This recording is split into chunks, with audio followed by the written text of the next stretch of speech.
Good afternoon, everyone. It's a pleasure to be here. I'm going to start with a question.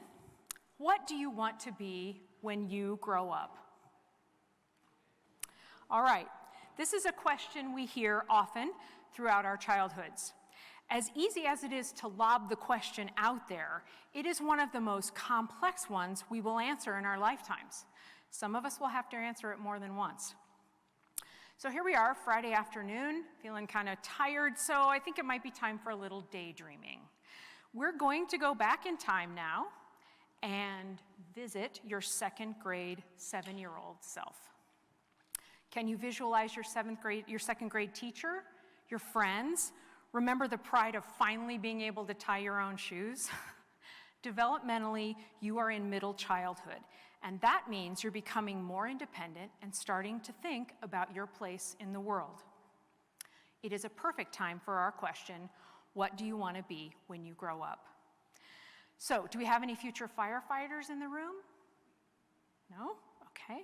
Astronauts? Yes. Doctors? Batmans? When I was in this age range, most of the popular television shows aired on Saturday night. Also, the same night my parents went out on the town. And in that gray area between when they were getting dressed up to go out and before our babysitter arrived, we got to watch TV. We only had 3 channels to choose from. Yes, I'm that old. And that meant Lawrence Welk reruns. If you don't know who Lawrence Welk is, Google it. So for years, my inspiration was to become the Champagne Lady. Her real name was Norma Zimmer, and she was one of the show's feature singers. 2 cool things about Norma. Every Saturday, she got to wear crazy, shimmery costumes. Some of them even had hats. Plus, as far as I could tell, she only had to work like 1 hour a week. Now, who wouldn't want to be Norma? Thank goodness my experience and perspective broadened over time, and I mostly left Norma behind. So now, in our time machine, we're going to go a 10-year leap forward to age 17. At 17, you're beginning to navigate the big transition from high school. Now, what is your answer to the question, what do you want to be when you grow up? Is anybody out there doing exactly what they were interested in when they were 17? Any of you were in the I have no idea camp? All right. Well, not surprisingly, the big question that we ask of 17-year-olds runs the whole gamut in terms of responses. Some students know exactly where they're headed. Some are planning to go where somebody else said they should go. Some are headed in the only direction they know about. And sadly, too many feel like they don't have any place to go at all. Educators and business leaders across all industries agree there is a lot of talent going undeveloped. Not enough 17-year-olds are reaching their potential and bringing that into the workforce. Everywhere, from the trades across the spectrum of work to, say, molecular physics, the prevailing opinion is we're in a workforce sufficiency crisis. What do you want to be when you grow up? We are answering that question in all the wrong ways. Say hello to the pipeline. A pipeline, with apology to engineers, is a mostly simple idea. Anything that goes in the pipeline has single destination, only one place it can go, and once you build one, it's just a matter of consistent input at the entry point and constant pressure to keep whatever is in the pipe moving along. Well, as long as you control for leaks. We'll talk about that in a minute. Now let's go back to our 7-year-old, and for argument's sake, assume that we're experiencing a national shortage of superheroes. Using the pipeline methodology, we're going to group up some 7-year-olds who show an interest in Batman. Our group members might even have some basic bat skills or bat traits. And now we open the pipeline door, shove the little wannabes in, and after a 16-year ride down the pipe, all the way through college, voila, the dark nights arise. What could go wrong? Well, the first thing is, if you've been to the movies at all, you know that Batmans aren't that easy to make. There is no story if Batman is born with a cape and leaves the womb with the ability to already drive the Batmobile. The same thing is true for doctors, creatives, master chefs, you get the idea. Every ending has an important backstory, a becoming story. When pipeline initiatives are planned, they focus on identifying and funneling a specific subgroup of talent, rather than developing the potential of the population at large. But a single destination doesn't work for everybody, often leaving out or leaking out, as we say with the metaphor, non-traditional students, students living on reservations, students in inner cities, rural students, and very often those who are just still deciding where they are going and what their interests are. To create a diverse and inclusive workplace, we need to develop a system that isn't focused on training a small group of individuals with similar backgrounds. As long as we continue with this approach, there will never be enough product exiting the pipeline to propel our economy forward, let alone increase representation in any meaningful manner.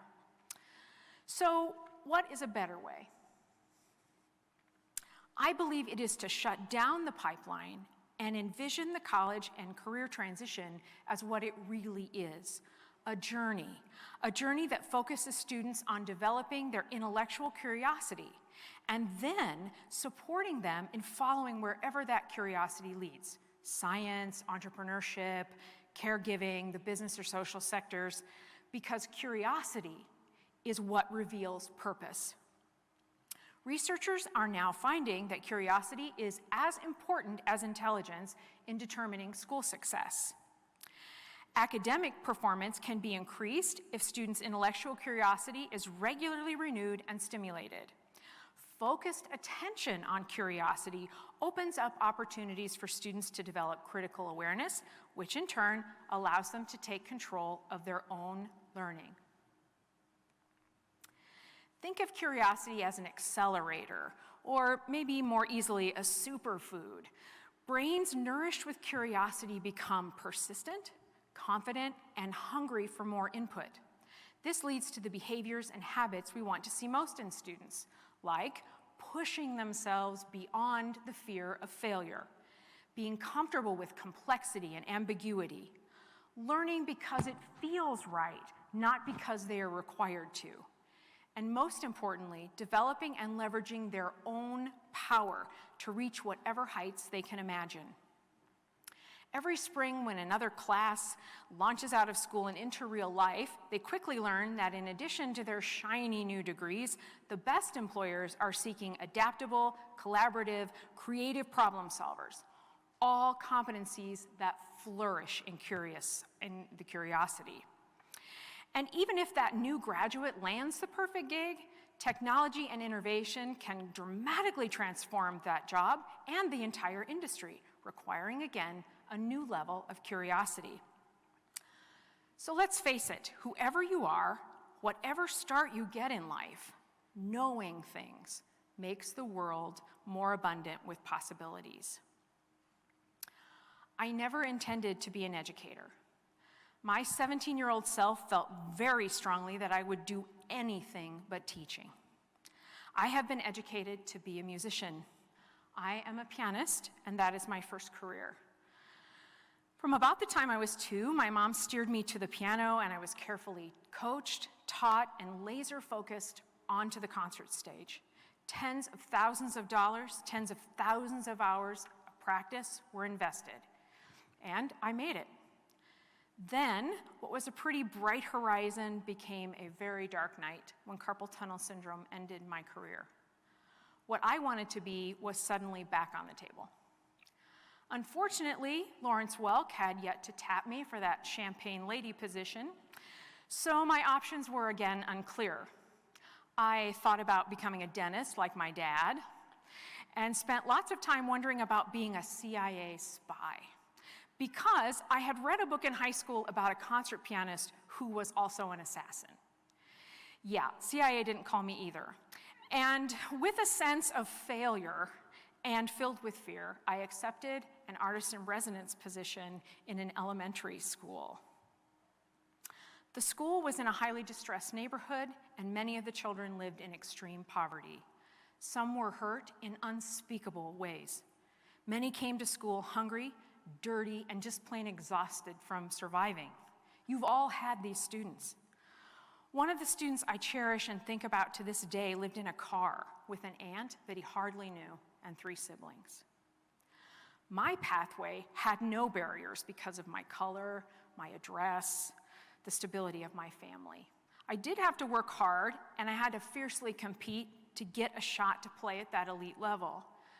But suddenly, in that moment, winning that prize and the training and the knowledge that got me there seemed totally useless in light of the tactics and survival skills these kids needed to get through every single day.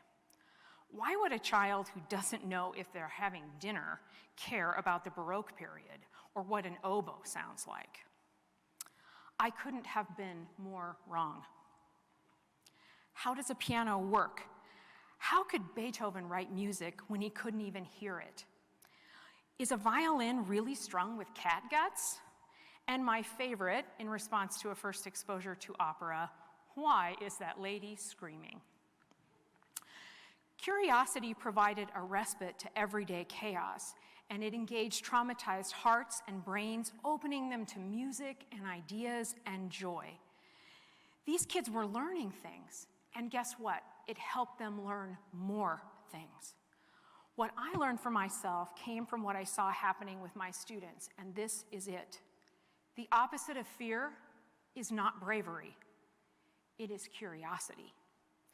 Not one of those students was in the right place to get picked up on the radar and directed into a pipeline, and yet they had the curious habits of scientists, the drive of entrepreneurs, and an intrinsic desire to know things. That transformational experience led to a fulfilling second career and the privilege of helping hundreds of students find their way. But I grew increasingly tired of watching smart, promising high school students and collegians self-sabotage just as they were ready to launch. They didn't trust themselves. They had been answering someone else's questions, not their own. They were not following their own curiosity.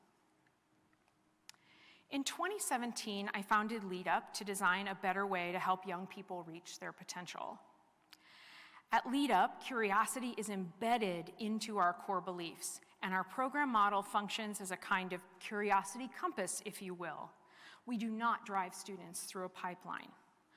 We do create the conditions through which the answers to who I am and what I can be will reveal themselves. Along with curiosity, we believe that developing our young people for the workforce isn't just a nice thing to do. It's a critical piece of infrastructure supporting our nation's prosperity and to ending generational poverty. Another point on our guiding star is that circumstances where a child starts should never, ever dictate where they go. How do we do that? This is what we deliver. Firstly, we get students to experts. We expose them to a broad and diverse body of role models. Everything from astrophysicists to massage therapists, single proprietor entrepreneurs to corporate CEOs. The whole gamut. We give them access to those professionals and allow them to ask questions, to explore possibilities, and hear those people provide insights as to pathways that those students can follow. We all get where we are through different journeys. What we need to do more is make those journeys visible. Marian Wright Edelman famously said, "You can't be what you can't see." So true. It is also true that unless you ask the question, the answer will not come. At LeadUp, we help students become relentless, smart questioners, reflective thinkers, and networkers. We also focus on resources and tools that not only support academic achievement and college preparation, but also develop the soft skills that make students good leaders, team players, and top performers in their fields. Service learning and leadership is a critical component because students need active learning experiences through which they can practice their skills and leadership competencies. Opportunities to engage with problems and issues they care about, to get a taste of how it feels to use their skills and what they know to make something happen, to impact their communities. Coaching and mentoring students to rise in response to challenging conditions are the habits of mind, and those support strategic reasoning, insightfulness, creativity, and perseverance. LeadUp is always building new partnerships and exploring new sites. We keep evolving, we keep asking questions. Our big question is, how can we impact more students? How can we be more effective? If you'd like to be a part of that, of course, I would love to talk to you.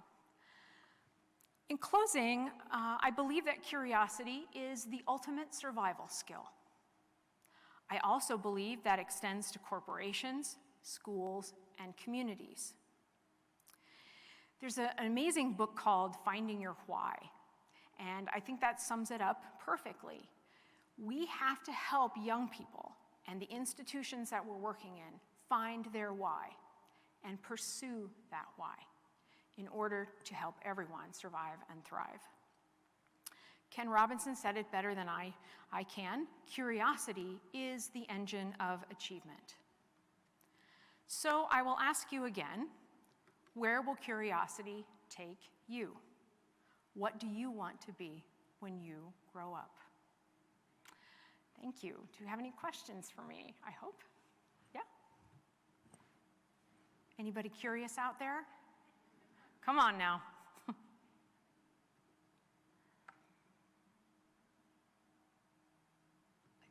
Thank you. Are there any professions that you do not connect students to?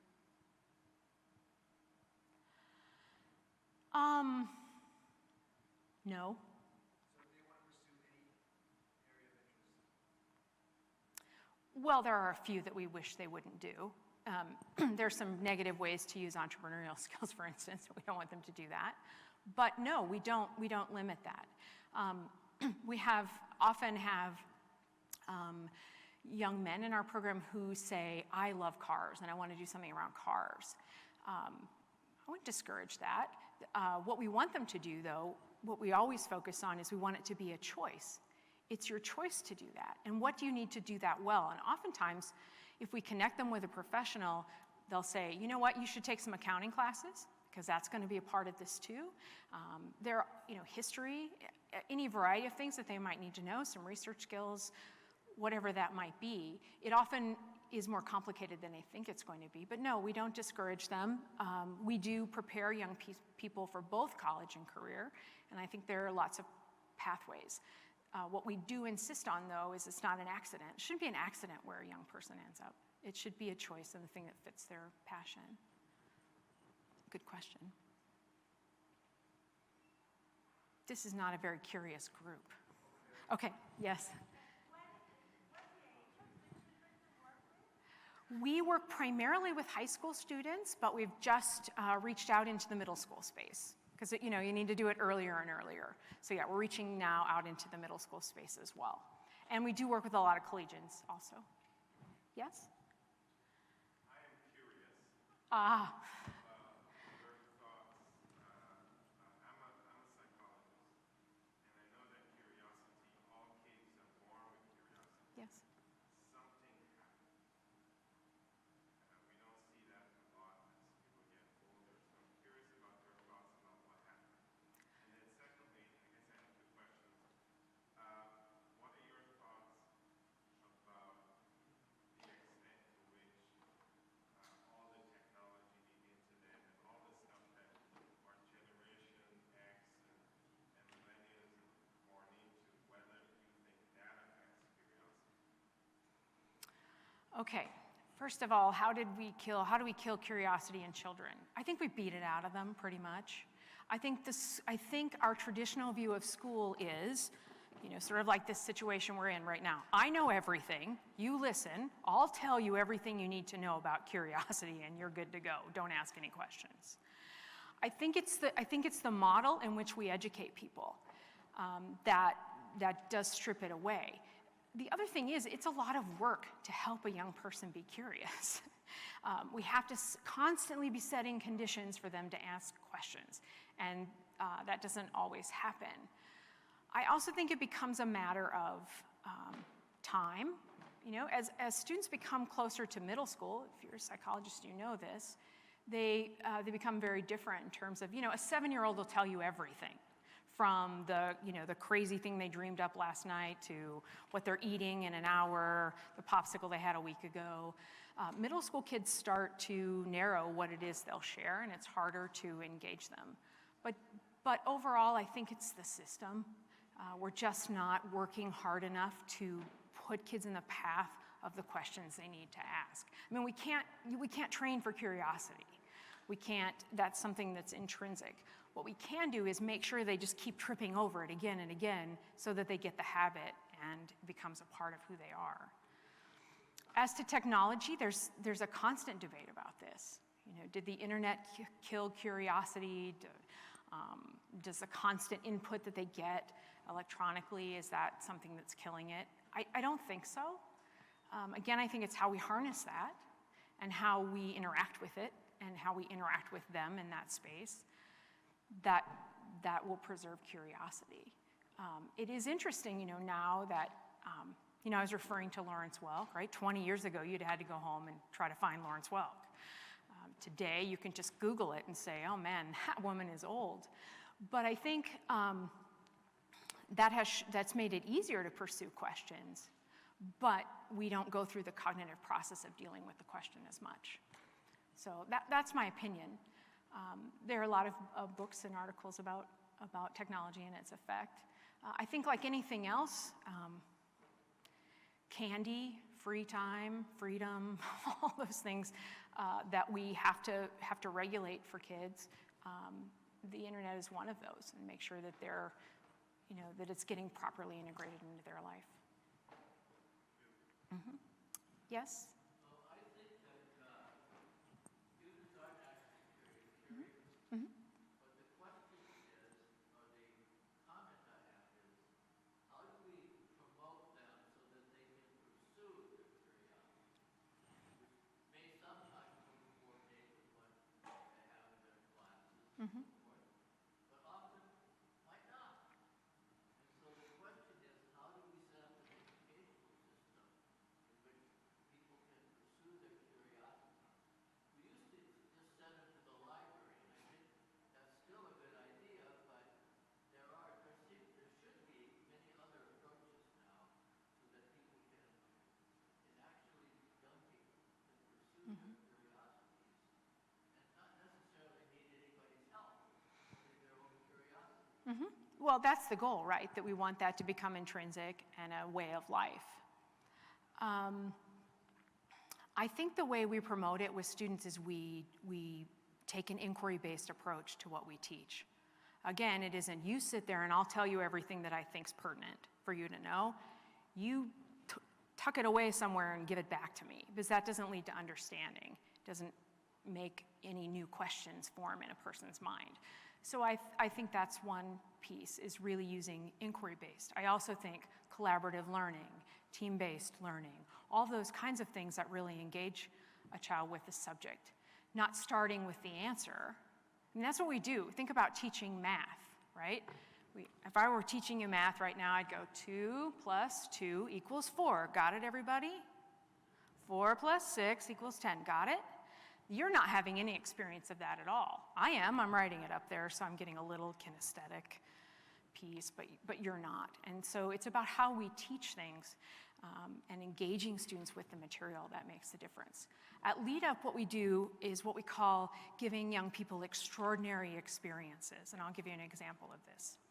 Last fall, we took, I don't know, it was probably 45 or so young people out to, our city has an observatory with an amazing telescope. And we told the students that 1 week from that day, they would be hosting a star party for the whole city, expecting about 10,000 people to show up.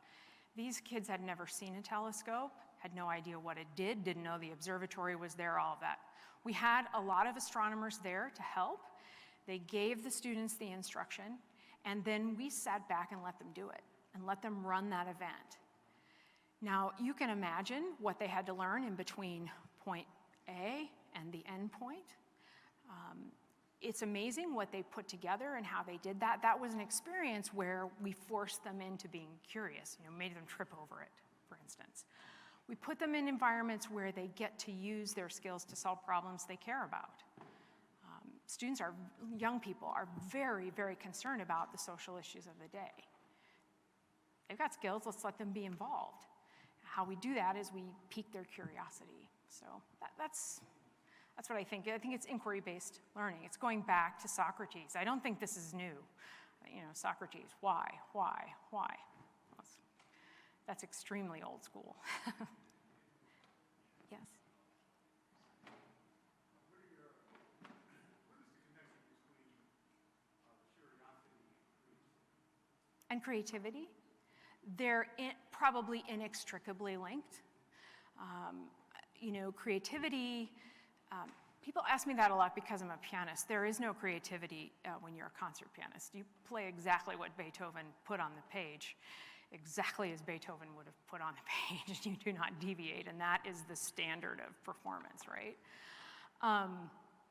But for people that become composers, for instance, or artists, the inspiration has to come from somewhere, right? And typically we find that they take in all sorts of things from around them, sort of churns around inside, and that then becomes creative expression. So curiosity is inextricably linked to creativity, and they can work together, right? So let's say you're teaching a class, you have little kids, right?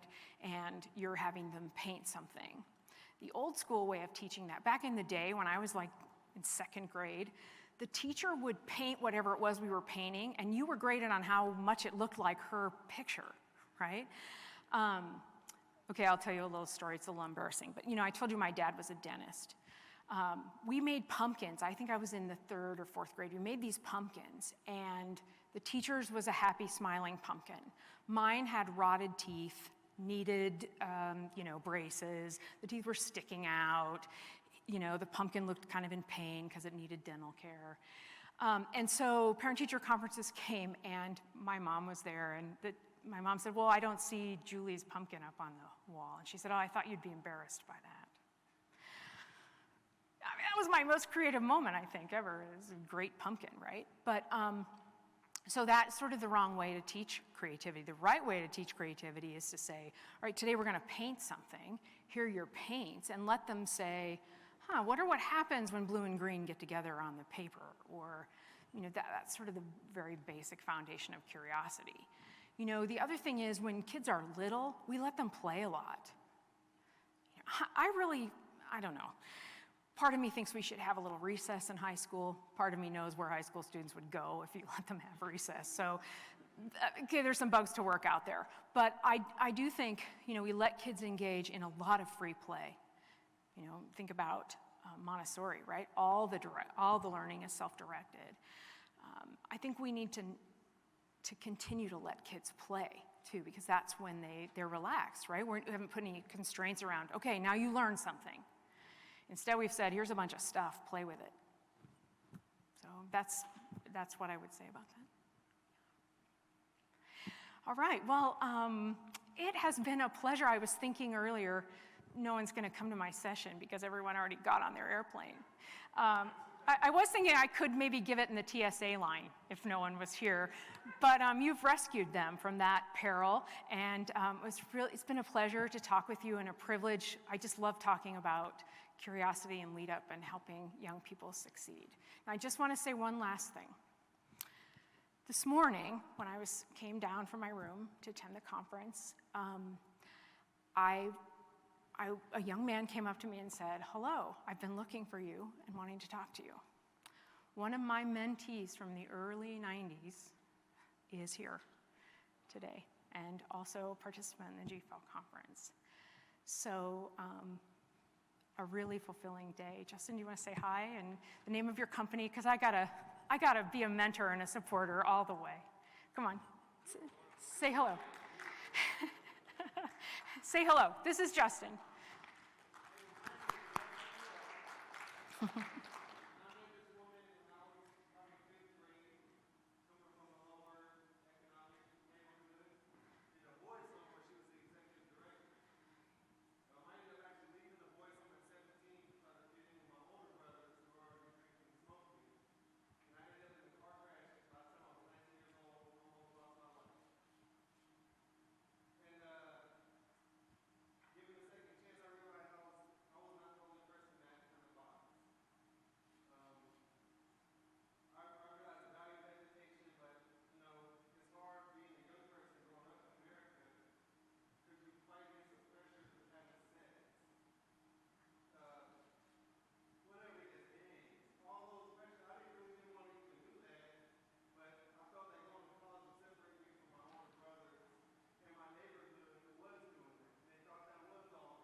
You're welcome. That's what I'm most proud of. Thank you.